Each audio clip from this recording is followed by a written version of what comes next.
Tane Korsiala ja ravintola Prasa. Tänään valmistettiin vähän tämmöistä, sanotaan, hieman talvisempaa tunnelmaa. Ollaan alkuruoassa beef and tunassa. Meidän oikeastaan tonnikala tulee Filippiineiltä suoraan käsipyydettynä. Tulee Japanin merialueen alapuolella, me tilataan aina kokonaisena. Viimeisin oli 47 kilonen. Ja sen kanssa hieman grillattua purjoa, hieman ruskeat voita ja sitten 21 päivää raakustettyä lihaa. Pääruoka meillä oli kuha. Tällä hetkellä kuha on omasta mielestään parhaimmillaan jäiden alta, kun se pilkitään. Ja siinä on fermentoidusta valkoista parasta tehty voikastike. Me paljon säilötään Prasassa kesän antimia, jotka jatkuu sitten omalla tavallaan talvelle ja syksylle. Yksi niistä on fermentoitu valkoisen parsan mehu.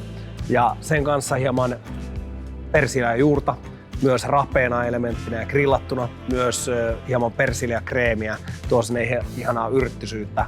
Tuohon vähän myös poistaa sitä synkkyyttä tuosta meidän tämänhetkisestä kaamosajasta. Ja sitten siellä löytyy jälkkärinä, mennään vähän metsään, niin kuin aina jälkkärissä pitää mennä vähän metsään. Mutta siellä löytyy kuusijäätelöä, kuusen pihkas tehtyä siirappia, alta löytyy mantelivaahto ja sitten tuommoinen kaarnakeksi, joka on tehty maltaasta. Myös hieman kuusen kerkki, jota kerättiin tuossa meidän aikaisemmin tuossa keväällä säilöön. Eli tuodaan nyt vähän metsää esiin, koska mikä muu talvella näkyy parhaiten puista kuin kuusi. Very good. Se oli siinä. Eikö se ollut ykkösen nappi? On.